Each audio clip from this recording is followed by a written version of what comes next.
Everyone, welcome back to my channel. तो friends, कैसे हो आप सब? आई होप आप सब बहुत अच्छे होंगे। मैं भी अच्छी हूँ। और हमारे यहाँ का हाल कुछ ऐसा है कि मौसम काफ़ी सुहाना हो चुका है, तो बहुत अच्छा लगता है बालकनी में, छत पे, बाहर थोड़ा बहुत नेचर के साथ टाइम बिताना, और बहुत सुकून मिलता है। तो थोड़ी देर बालकनी में थी, क्योंकि सही में सुबह से लेकर शाम तक इतने सारे काम हो जाते हैं, मन थोड़ा बहुत परेशान हो जाता है, थोड़ी बहुत हलचल होने लगती है अंदर। तो आप थोड़ा सा बालकनी में, छत पर या बाहर थोड़ा सा टाइम बिता लो ना, तो फिर वापस से मन फ्रेश हो जाता है, क्योंकि वापस से आपको शाम में सारे काम में लगने होते हैं। शाम वाले काम फिर से एक बार स्टार्ट होने वाले रहते हैं, तो उससे पहले थोड़ी सी फ्रेशनेस ज़रूरी होती है। अगेन, जैसे मॉर्निंग में हमें चाहिए होता है थोड़ा सा एनर्जी, वैसे शाम के कामों को स्टार्ट करने के समय भी थोड़ी सी एनर्जी चाहिए होती है। तो चाय वाय भी पी लिया था मैंने, उसके बाद मैं आ गई थी, मतलब चाय पीने के बाद, संध्या आरती देने के बाद टाइम हो गया था बच्चों के नाश्ता के लिए। और मौसम अभी जैसे मैंने कहा ना कि 3-4 दिन से बारिश हो रही है, तो शाम शाम के समय क्या होते हैं ना, कीड़े बहुत उड़ते हैं, तो इसलिए मैंने खिड़की उड़की सब बंद करके रखी हैं, क्योंकि लाइटें जल रही हैं अंदर ना, सारे कीड़े अंदर आ रहे हैं, इसलिए मैंने सारी खिड़कियाँ बंद करके रखी हैं और लाइटें पूरी जला दी हैं प्रॉपर, ताकि अच्छे से दिखे।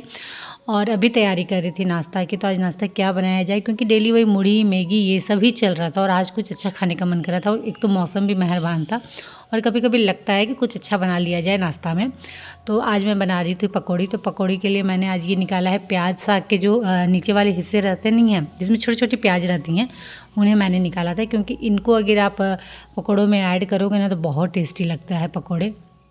तो इसे मैं छोटे छोटे टुकड़ों में कट कर रही हूँ, और इसे मैं ऐड करने वाली हूँ बेसन के पकौड़ों में। तो चलिए फटाफट इसे कट कर लेते हैं।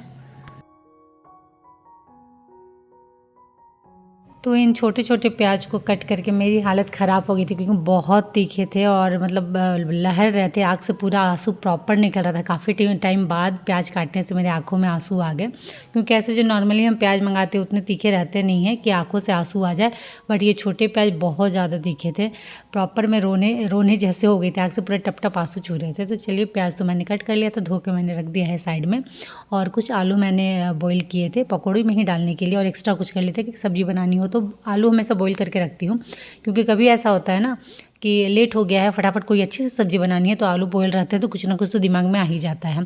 उसके बाद इन सारे आलू को मुझे डालना था मैश करके बेसन में, बट आलू बहुत ज़्यादा गर्म था, तो मैंने चम्मच के सहारे से उसे मैश करके बेसन में डाल दिया। उसके बाद मैंने उसमें डाली थोड़ी सी बॉईल चना, और उसके बाद जो मैंने प्याज को काटा था छोटे छोटे टुकड़े में, वो मैंने डाल दिया। उसके बाद हल्दी, नमक और मिर्चा पाउडर, ये बस मैंने ऐड किया है, और इसे अच्छे से पहले मैं हाथ से मिला लूँगी।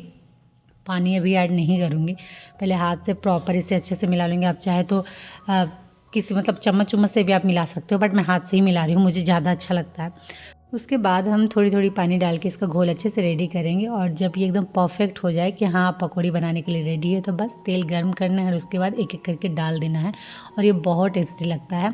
थोड़ा सा कुरकुरा करना है अगर आपको इसे, तो आप इसमें चूड़ा डाल दो, सूजी डाल दो, तो और ज़्यादा टेस्टी हो जाता है, बट मैंने सॉफ्ट ही रखा है, क्योंकि गर्म गर्म खाएंगे ना तो वो वैसे भी कुरकुरा ही लगता है, ठंडी हो जाने के बाद थोड़ा सा सॉफ्ट लगता है, बट अभी गर्म गर्म ही सबको खाना है। तो चलिए ये रहा मेरा पकौड़ा, बीच बीच में धीरे धीरे से चलाते रहेंगे, और आँच मीडियम ही रखेंगे, ज़्यादा हाई आँच रखेंगे नहीं। तो हमारा आज का नाश्ता बनकर रेडी है, और जो कि काफ़ी यम्मी लग रहा है। तो चलिए सबसे पहले नाश्ता एंजॉय करते हैं, उसके बाद मैं आप लोगों से मिलती हूँ। तो नाश्ता करने के बाद वापस से मैं आ गई थी अपने काम करने। तो घर के कामों के बीच जब भी मुझे थोड़ा बहुत टाइम मिल रहा था, तो मैं इस काम में लग जा रही थी, जो कि था बुक में कवर चढ़ाना। तो जैसे मैंने कल ही कहा था कि युग के बुक आ गए हैं, तो 2 दिन के बाद उसके स्कूल स्टार्ट होने वाले थे, मतलब कल से उसके स्कूल स्टार्ट होने वाले थे, तो उससे पहले मुझे उसके सारे बुक रेडी करके रखने थे। तो वही मैं आ गई थी बुक कवर चढ़ाने। तो सुबह से ऐसे ही लगा हुआ था कि जब भी थोड़े बहुत टाइम मुझे मिल रहा था घर के कामों से, तो मैं ये काम कर ले रही थी। तो ऐसे में मॉर्निंग में, मतलब दोपहर में मैंने थोड़े बहुत बुक में कवर लगा लिए थे, और अभी बैठ गई थी, थोड़ा बहुत बुक बाकी था उसमें कवर लगाने के लिए। और आजकल तो बच्चों के इतने सारे बुक होते हैं कि एक ही साथ आप चाहो भी तो भी नहीं लगा पाओगे, क्योंकि अकेले अगर आप सारे काम कर रहे हो, घर के काम भी प्लस ये सब भी, तो नहीं हो पाता, एक बार में पॉसिबल ही नहीं है। तो इसलिए बीच बीच में जब भी थोड़ा बहुत टाइम मिल रहा था, तो ये सारे काम मैं कर लेती थी। और होता ये भी है ना कि अगर लंबे टाइम तक कोई भी काम करो ना, तो थोड़ी सी बोरियत होने लगती है, थोड़ा सा आप बोर हो जाओगे। तो उससे अच्छा है कि थोड़ा सा टहल लो, थोड़ा सा फ्रेश कर लो मन को, उसके बाद फिर उस काम में लगो, तो मन भी लगता है और काम भी अच्छे से होता है। क्योंकि जिस काम में मन बिल्कुल नहीं लग रहा है, जिसमें आप बोर हो जा रहे हो, वो काम बिल्कुल नहीं करना चाहिए। थोड़ा सा फ्रेश हो जाओ, थोड़ा सा माइंड को फ्रेश अप कर लो, उसके बाद फिर अगेन उस काम में लगो, तो वो काम भी अच्छा होना है, आपका मन भी लगेगा। तो यही ट्रिक मैं यूज करती हूँ। अगर मुझे कोई काम में मन नहीं लगता है तो उस वक्त तो मैं बिल्कुल उसे नहीं करती हूँ। ओके, तो फ्रेंड ये सब काम करने में काफ़ी रात भी हो गई थी और मुझे खाना भी बनाना था। तो अब मैं मिलती हूँ आप लोग से नेक्स्ट मॉर्निंग। तो गुड मॉर्निंग फ्रेंड्स, ये है नेक्स्ट मॉर्निंग और आज से युग के स्कूल स्टार्ट हो गए हैं, अगेन क्लासेस उसके आज से स्टार्ट हो गए हैं। तो आज थोड़ा जल्दी उठना पड़ा क्योंकि स्कूल स्टार्ट हो गए हैं, तो वापस से आपको वही पुराने वाले रूटीन में जाना पड़ेगा। जल्दी से जल्दी उठने की कोशिश करना पड़ेगा ताकि सारे काम टाइम पे हो और बच्चे भी अच्छे से स्कूल निकल जाए। तो मैं उठ गई थी और उठते के साथ मैंने सब्ज़ी पहले बना ली थी, जो कि आज बनाए हैं आलू चना, और उसके बाद युग को उठा के मैंने रेडी कर दिया था। क्योंकि बच्चे टाइम पे रेडी हो जाते हैं ना, तो फिर आप निश्चिंत से उसे नाश्ता दे दो, उनका लंच पैक कर दो, सब चीज़ बड़े आराम से होता है। नहीं तो फिर बच्चों को रेडी करने में भी आधा से अधिक टाइम निकल जाता है। तो उसके बाद मैं आ गई थी फटाफट गरम गरम पूड़ियाँ बनाने। सब्ज़ी मैंने उठते के साथ ही, जैसे मैंने कहा कि बना लिया था मैंने आलू चना, और पूड़ियाँ मैंने बनाना स्टार्ट कर दिया था। आज काफ़ी टाइम बाद मेरे घर में पूड़ियाँ बन रही है, क्योंकि बच्चों के जब स्कूल रहते हैं तो लगभग बन ही जाती है। बट घर में रहने से सभी पूड़ियाँ बहुत कम बनाती हूँ। कुछ वैसा स्पेशल बन रहा है तभी पूड़ियाँ बनाती हूँ, नहीं तो वही रोटी पराठा वही चलता है। तो आज काफ़ी टाइम के बाद सुबह सुबह पूड़ियाँ भी बन रही थी मेरे घर पे, और वापस से वही पुरानी वाली रूटीन चल रही थी। और अभी टाइमिंग भी चेंज हो गया था, मतलब जो विंटर वाले टाइमिंग थे थोड़े लेट से वो चेंज हो गए थे, और अब हो गए थे समर वाली टाइमिंग। तो समर वाले टाइमिंग जो होते हैं वो तो पता है आपको बहुत जल्दी होते हैं। उसी बीच में पता चला कि मैंने एक बहुत बड़ी गलती कर दी है। तो गलती ये थी कि आज था वेडनेसडे, और मैंने जो स्कूल के रूटीन है उस मुताबिक वेडनेसडे को ये लोग का हाउस यूनिफॉर्म होता है, तो मैंने अदर मतलब जो रेगुलर यूनिफॉर्म होता है वो मैंने पहना दिया था। तो याद हुआ कि नहीं अरे आज तो वेडनेसडे, तो फिर मैं दौड़ के गई और फिर मैंने युग को रेडी किया, मतलब अगेन दूसरा यूनिफॉर्म मैंने उसे चेंज करवाया। तो उस चक्कर में क्या हुआ, लेट हो गई और स्कूल का टाइम भी हो गया था। तो फटाफट उसके बाद फिर मुझे सारे काम करने पड़े। तो सब कुछ हो गया था, बस युग के लिए लंच रेडी करना था, मतलब लंच पैक करना था। तो फटाफट मैं वही कर रही थी। तो लंच पैक कर लिया था, बस थोड़े से फ्रूट देने थे, क्योंकि फ्रूट ब्रेक में फ्रूट लंच ये करते हैं। तो वो मैंने थोड़ा सा ऐड किया। उसके बाद मैं दौड़ते दौड़ते गई, क्योंकि ये भी हड़बड़ा रहे थे कि वैन आ गया है, फटाफट करो चलो। तो फिर मैंने बैग में डाला उसका लंच, और चलिए अब निकलते हैं। तो उसी चक्कर में पता चला कि इसने हैंकी नहीं लिया, और बच्चों को हैंकी देना बहुत ज़रूरी होता है। मैं तो 2 हैंकी दे देती हूँ, एक खाने के समय यूज करना और एक ऐसे कभी भी मुँह पोंछना हो या कुछ भी।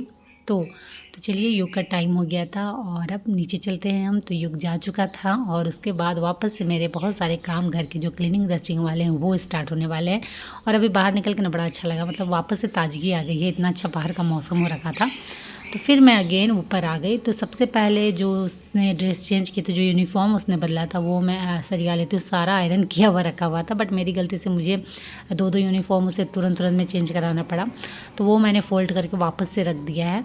उसके बाद फिर चलते हैं रूम, फटाफट जो बिखरा हुआ है उसे सरिया लेते हैं। कपड़े थोड़े बहुत पड़े हुए हैं उसे फ़ोल्ड कर देते हैं, क्योंकि काम अभी फिर एक लगातार होने वाले हैं। और सुबह के काम आप जब तक कर ना लो जल्दी, तब तक आपको सांस लेने की भी फुर्सत नहीं रहती है। तो अच्छा है कि टाइम वेस्ट करने से अच्छा है कि अपने काम में फटाफट आप लग जाओ। और बच्चों के स्कूल जब स्टार्ट हो जाते हैं ना, तो सबसे अच्छी बात ये रहती है कि जो हमारे काम है वो और जल्दी होने स्टार्ट हो जाते हैं। क्योंकि जब बच्चों के स्कूल नहीं रहते हैं तो थोड़ा बहुत हम आप आलस से बोलो या जो भी बोलो, थोड़ा सा आ ही जाता है कि अरे स्कूल तो है नहीं, हो गए ना काम, धीरे धीरे आराम से 5 मिनट बैठ ही जाते हैं, 10 मिनट रेस्ट ही कर लेते हैं। तो उस चक्कर में क्या होता है, 5-10 मिनट की भले देरी हो जाए बट काम हमारे बहुत देर, मतलब काफ़ी लेट हो जाता है काम ख़त्म होने में। तो स्कूल स्टार्ट होते हैं तो सारे काम एकदम परफेक्टली टाइम पे होते हैं, चाहे वो नाश्ता खाना हो, चाहे वो घर की क्लीनिंग डस्टिंग हो, कुछ भी। बहुत ज़्यादा टाइम बचता है, सारे काम बहुत जल्दी ख़त्म हो जाते हैं। उसके बाद आपके पास बहुत सारा टाइम है जिसमें आप जो करना है आपको या तो रेस्ट करना हो या तो आपके कुछ पर्सनल वैसे कुछ काम है वो कर सकते हो। तो ये एक अच्छी बात रहती है। तो सारे घर के काम लगभग ख़त्म हो गए थे और मुझे बस ये लास्ट काम करना था। बच्चों का जो स्टडी यूनिट है उसे साफ़ सफाई करके रखना था, क्योंकि जो उनके नए बुक आए हैं उसे अरेंज करने के लिए मुझे जगह बनानी है। और जो उनके पुराने बुक हैं उनमें से जो यूज के हैं उन्हें रखना है और बाकी जो अदर है उन्हें हटाना है। तो वही मैं छाँट रही थी, क्योंकि बहुत सारे बुक होते हैं ना जो आपको हमेशा यूज आते हैं, जैसे ग्रामर्स बुक हो गए, हिंदी और इंग्लिश के मैथ्स वाले बुक हो गए। तो इन सारे बुक को रखती थी और बहुत सारे कॉपी ऐसे थे जिनमें बहुत सारी पेजेज बची हुई थी, तो वो रफ़ के लिए यूज आ जाएंगे, तो उन्हें क्यों हटाना। बहुत सारे रफ़ करने होते हैं, तो बच्चों को तो हमेशा कुछ ना कुछ रफ़ करवाना ही पड़ता है। तो वो मैं रख ले रही थी, क्योंकि बहुत सारे कॉपी ऐसे थे जिसमें बहुत सारे पेज बचे हुए थे, तो उन्हें हटा के कोई फ़ायदा नहीं, वो यूज में आ जाएंगे, वो ज़्यादा अच्छा है। क्योंकि अभी आप दिखने जाओ ना तो कॉपी किताब के दाम बहुत ज़्यादा हो गए हैं। मतलब हालत ख़राब हो जाएगी एक बच्चे की कॉपी किताब लेने में। तो इसीलिए मैं सबको अच्छे से छाँट रही थी, देख रही थी, क्योंकि बुक ऐसी चीज़ हैं जो कभी भी आपको किसी भी समय काम पड़ सकती है। चाहे वो क्लास 1 की हो, चाहे वो क्लास 10 की हो, चाहे वो क्लास 4-5 की हो, किसी भी क्लास की कोई भी बुक हो, कभी भी आपको यूज में आ सकती है। तो इसलिए बहुत अच्छे से बुक को देखने को नहीं, छाँटने उटने के बाद जो यूज के मुझे लग रहे थे वो मैंने एक साइड कर लिए थे, जिन्हें मुझे हटाना था वो मैंने एक साइड कर लिए थे, ताकि जो नीचे स्टोरेज यूनिट है इनका कॉपी किताब का, उसमें थोड़ी बहुत जगह हो जाए और नए वाले बुक वहाँ मैं रख सकूँ। तो चलिए फ्रेंड, इसी के साथ इस ब्लॉग को करती हूँ यहीं एंड, और उम्मीद करती हूँ कि आज का ब्लॉग आप लोगों को अच्छा लगा हो। तो अच्छा लगा हो फ्रेंड तो फटाफट लाइक करिए, शेयर करिए, और अगर चैनल में नए आए हो तो प्लीज़ चैनल को सब्सक्राइब कर लीजिएगा। तो चलिए आज के लिए इतना ही, मिलते हैं नेक्स्ट ब्लॉग में, तब तक के लिए बाय, और आप सब अपना ख्याल रखिएगा।